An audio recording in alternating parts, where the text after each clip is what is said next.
Chers amis, bonjour et bienvenue sur les ondes du Radio Arc-en-Ciel. Et en même temps, tu pourras retrouver, m'y pense, l'équipe qui passe puis le travail derrière, retrouve cette, euh, cet extrait de commentaire sur YouTube. Alors pour YouTube, normalement, il était prévu d'écrire commentaire, par exemple, ou pour aujourd'hui, commentaire de lecture du 13 décembre 2019, tout simplement. Tout simplement. Et aujourd'hui, c'était Notre-Dame de Guadeloupe. Les mamans avaient chanté une chanson du groupe La Compagnie Créole.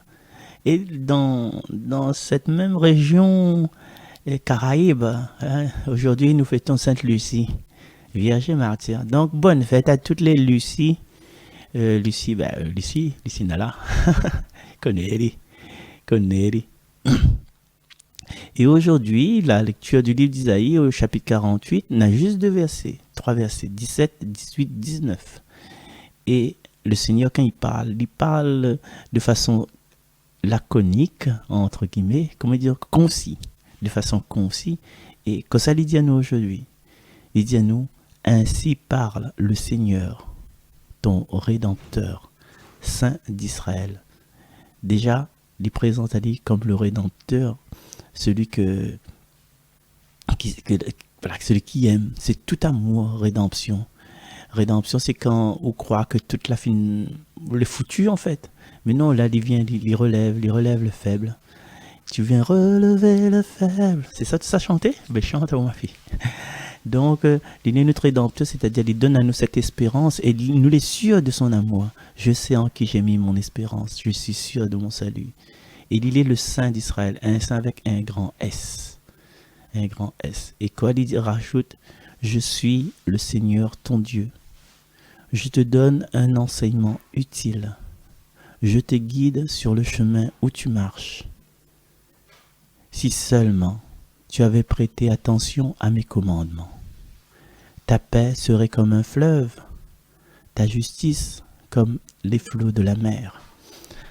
Alors le Seigneur là-dedans, il prend deux exemples, le fleuve et la mer, c'est des exemples qui voilà, simplement, même petit maman 50, dire oui, il y a de l'eau. Il y a de l'eau parce que il y a de l'eau et cette eau, il lave à nous, cette eau, il purifie à nous, cette eau, il donne à nous la vie. Et en fait, il a choisi deux eaux différents. Il y en a une eau, le fleuve, qui coule, qui ça va justement vers la mer, qui coule tout doucement, que les tous, la pointe de sel dedans. Il y en a des poissons qui vont avec, selon son espèce. Et la justice, il est comme un flot de la mer. Et la mer, que part à nous, côté Saint-Suzanne, nous avons la plage Galée. Et la mer, il vient, ça va, il est, comment il dit ça, il est la sable. Non, là, pas la sable. Ça créole dit la sable. En français, il dit le sable. On dit la sable. Non, là, il veut dire que les vagues, les inlassables, c'est-à-dire même la nuit. Allez, la nuit là, la mer n'arrête pas, il continue à faire son œuvre de justice. C'est-à-dire, tout ce qui est en aspérité, tout ce qui est comme un graton, dit, bonne galère dans le graton, il arrive ça. Mais mettre côté la mer et revient plus tard, va trouver ce galet, il devient poli. C'est-à-dire, il est parfait à nous. Et à chaque fois, la justice de Dieu, il rend à nous plus parfait, il rend à nous plus poli dans les deux sens. Et le Seigneur a des commandements que les enfouis au-dessus de nous-mêmes. C'est quoi le commandement du Seigneur? C'est-à-dire, les simples. La société l'a repris ça. La société l'a repris. Par exemple, celui qui boit, celui qui conduit, c'est celui qui ne boit pas. Ça, c'est un commandement, ça. C'est un commandement de rentrer dans la société, mais c'est un commandement inspiré du Seigneur. Arrête de déconner, quoi. Arrête de boire, ou ça prend le volant, ou ça fait un accident si des personnes innocentes. Ça, c'est des commandements. Et si nous appliquons ces commandements-là, pas besoin de dire, gouvernement, c'est ci, cela. Non, c'est pour le bien-être de tout le monde. C'est simplement pour ne pas mettre le danger pour une famille en deuil. Tu vois? C'est simplement ça. Alors, me reprends la lecture. Si seulement tu avais prêté attention à mes commandements, ta paix sera comme un fleuve, ta justice comme les flots de la mer. Ta postérité serait comme le sable, comme les grains de sable, ta descendance. Son nom ne serait ni retranché, ni effacé devant moi. Et cette postérité, c'est pas forcément, ça peut dire, on fait 37 enfants. Cette postérité, je pense, c'est tout le bienfait que ou l'a façonné dans notre vie, toutes ces paroles de bienveillance, ce regard de tendresse qu'on a posé sur des événements.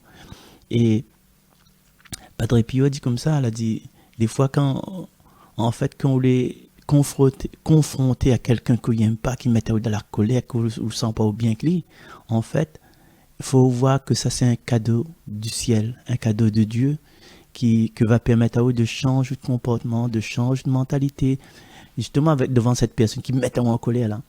C'est une occasion que ou adapte à la situation. Et si vous adaptez à la situation d'une personne qui fatigue au 100%, vous serez capable d'adapter à des gens qui fatiguent un peu moins, et vous serez capable d'accueillir, d'accepter comme vous voulez, même dans vos bonnes erreurs.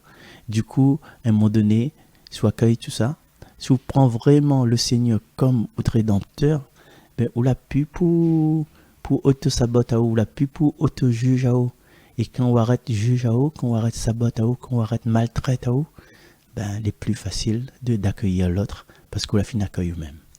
Voilà, c'est que l'inspiration de ce jour de Sainte-Lucie inspire à moi en ce vendredi 13.